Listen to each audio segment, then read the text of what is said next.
मैंने आपको गुरु के बारे में बताया कि आप गुरु बनाने जा रहे हैं। आप जिस परंपरा से दीक्षा ग्रहण करने जा रहे हैं वो श्री संप्रदाय है। श्री यानी लक्ष्मी जी, उसे रामानुज संप्रदाय भी कहते हैं। मेरे प्रेमियों, इस संप्रदाय अनादिकाल से हमारी सनातन धर्म की परंपराओं में से एक है। 4 परंपराएं हैं जो अनादिकाल से चली आ रही हैं। एक संप्रदाय है ब्रह्म संप्रदाय, दूसरी है शैव संप्रदाय और श्री संप्रदाय और कुमार संप्रदाय। तो हमें गुरु भी परंपरागत धारण करना चाहिए जो परंपरा से जुड़ा हुआ हो। तो आप रामानुज संप्रदाय से श्री संप्रदाय से जुड़ने जा रहे हैं, वो आपको ध्यान रखना चाहिए कि आपसे पूछें कि आपने दीक्षा ग्रहण की है तो किस परंपरा से आप हैं। तो आप श्री संप्रदाय से, रामानुज संप्रदाय से दीक्षा ग्रहण करने जा रहे हैं। हमारे इष्ट भगवान लक्ष्मी नारायण हैं। इस परंपरा में पंच संस्कार होना आवश्यक है। जब तक पंच संस्कार पूर्ण नहीं होते तो दीक्षा पूर्ण नहीं होती। तो पहला संस्कार यज्ञ का है, जो आपको सुबह करवाया होगा, प्रायश्चित यज्ञ, वो पहला संस्कार है। दूसरा संस्कार आपको तिलक धारण करवाया होगा, भगवान के चिन्ह जो कहते हैं वो आपको धारण करवाया गया होगा, दूसरा संस्कार है। और तीसरा संस्कार आपकी दोनों भुजाओं पर भगवान के आयुध शंख और चक्र अंकित किए जाएंगे, वो तीसरा संस्कार है। और चौथा संस्कार नाम दीक्षा का है, वो नाम आपको दिया जाएगा। और 5वां संस्कार शरणागति का है, वो आपको भगवान की शरणागति करवाई जाएगी। संस्कार का अर्थ क्या है मेरे प्रेमियों? संस्कार का अर्थ है गुण युक्त श्रेष्ठता से परिपूर्ण वह धार्मिक विधान जिससे मनुष्य का शरीर, बुद्धि, मन, प्राण, चित्त की वृत्तियां शुद्ध होती हैं, उसे संस्कार कहते हैं। कायिक, वाचिक, मानसिक दोषों को शुद्ध करने की प्रक्रिया को संस्कार कहते हैं। तो आपको पंच संस्कार से युक्त किया जाएगा। तो मैंने आपको बताया कि प्रथम संस्कार आपका हो चुका कि आपको यज्ञ करवाया गया। दूसरा संस्कार आपको भगवान के आयुध, भगवान के चिन्ह जो हैं आपके मस्तक पर धारण कराए गए। तो बीच में हम श्री लगाते हैं, ये लक्ष्मी जी का प्रतीक है। और दोनों साइड में सफेद रंग के जो लगाते हैं चंदन, ये भगवान के चरण हैं और नीचे भगवान का आसन है। तीसरा संस्कार जो आपका होने जाएगा वो है ताप संस्कार। आपको दोनों भुजाओं पर भगवान के आयुध शंख और चक्र दोनों अंकित किए जाएंगे।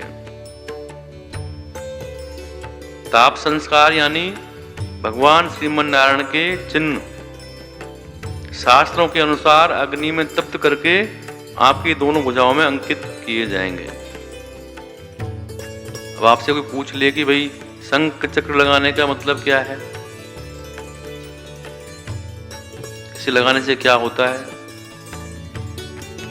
इसके बारे में आपको जान लेना चाहिए। हमारे पुराणों में इसका वर्णन आता है।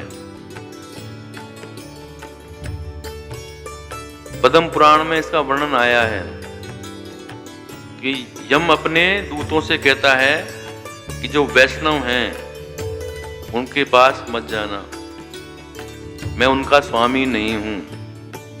जो वैष्णव नहीं है मैं उनका स्वामी हूं। वैष्णव कौन है? जो पंच संस्कार से युक्त है।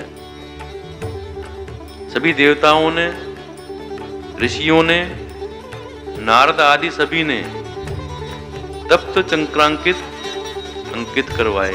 सबकी भुजाओं पर शंख चक्र अंकित हुए।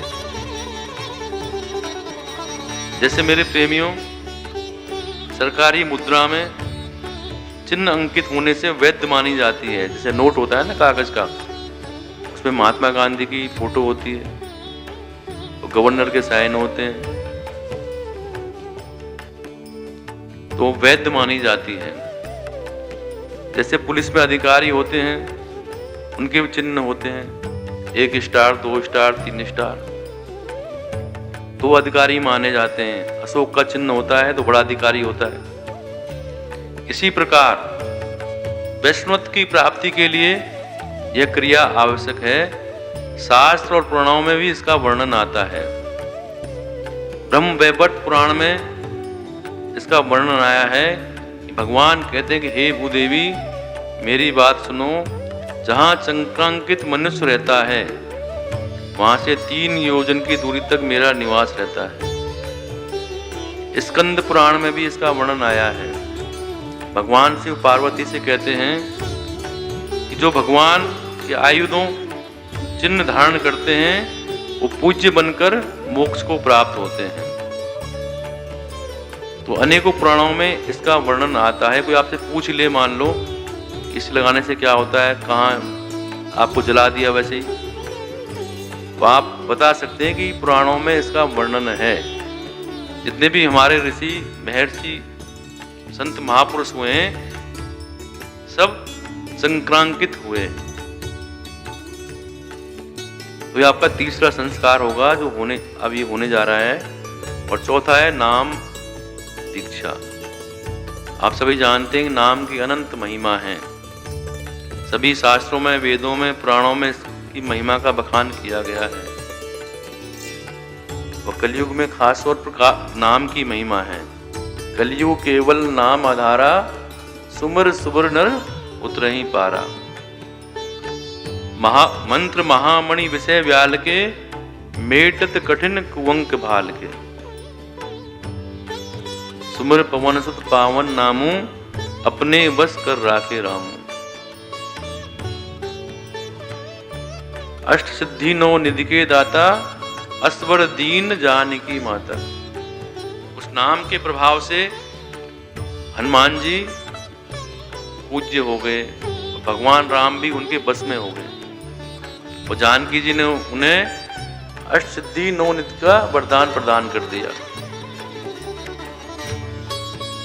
महिमा जासु जान गण राऊ, प्रथम पूजियत नाम प्रभाव। गणेश जी की प्रथम पूजा उस नाम के प्रभाव से ही होती है मेरे प्रेमियों। उल्टा नाम जपत जग जाना, वाल्मीकि भय ब्रह्म समाना। वाल्मीकि जैसा हत्यारा भी ब्रह्म ऋषि बन गए। क्यों? उस नाम के प्रभाव से। नारद जी ने वाल्मीकि जी को नाम प्रदान किया। वाल्मीकि जी का नाम रत्नाकर था और एक हत्यारा, लुटेरा, डाकू था। चोरी करता था, हत्या करता था, लूटता था। एक रोज जंगल में उन्हें नारद जी मिल गए और नारद जी को उन्होंने पकड़ लिया।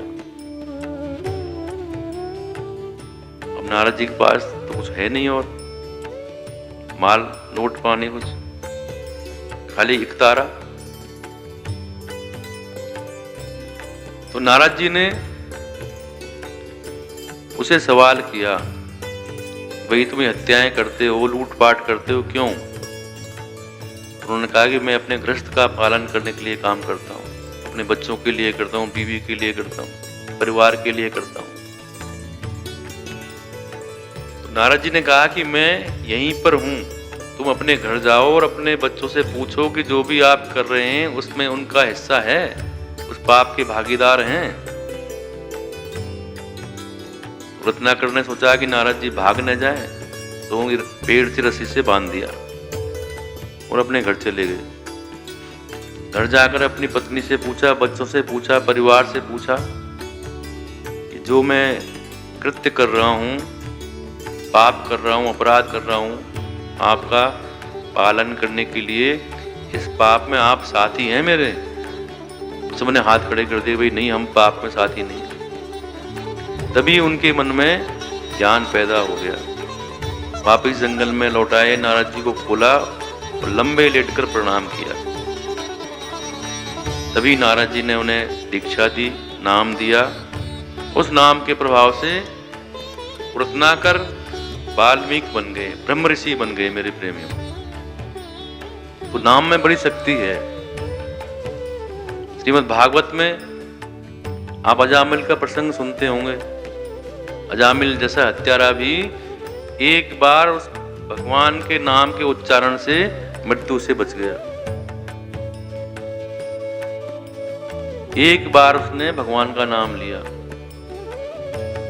आप सबने कथा सुनी होगी कि अजामिल भी हत्यारा था, बुरे कर्म करता था। उसके घर में बेटा हुआ, बेटे का जन्म हुआ, उसका नाम संतों के कहने से नारायण रखा। जब उसके पाप बढ़ गए तो ऊपर से बुलावा उसका आ गया। यम के दूत उसे लेने के लिए पहुंच गए।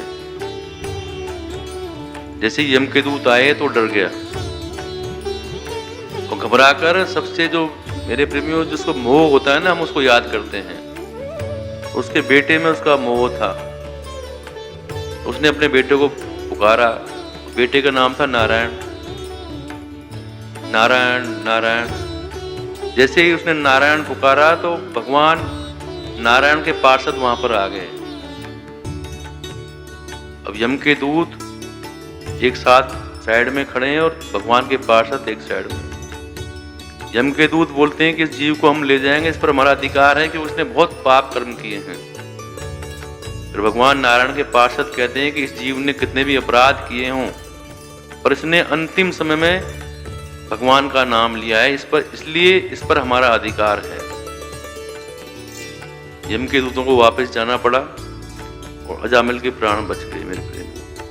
तो नाम में बड़ी शक्ति है। तो पावन नाम आपको दिया जाएगा। आप उस नाम को श्रद्धा भाव से लेंगे और उसका आगे सिमरन करेंगे।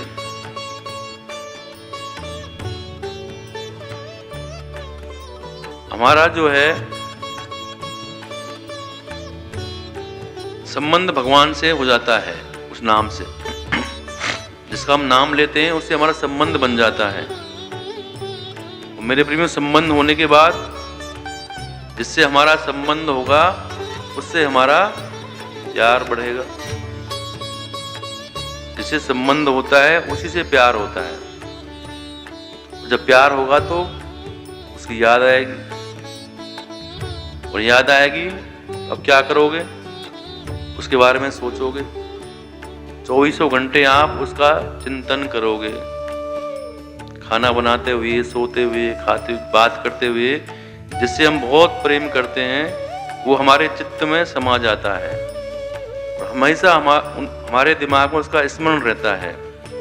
ऐसे ही जब भगवान से हमारा संबंध हो जाएगा तो भगवान से हमारा प्यार हो जाएगा। जब प्यार हो जाएगा तो हमें उनकी याद आएगी, और याद आएगी तो हम उनका नाम लेंगे, और नाम लेंगे मेरे प्रेमियों तो हमारा काम हो जाएगा। ये सूत्र है भगवान से मिलने का। तो मेरे प्रेमियों, ये मंत्र आपको प्रदान किया जाएगा। उसके बाद आपको शरणागति, भगवान की शरणागति करवाई जाएगी। तो अभी आप सभी को शंख और चक्र अंकित किए जाएंगे। उसके बाद दीक्षा दी जाएगी, फिर शरणागति करवाई जाएगी। जय श्रीमन नारायण।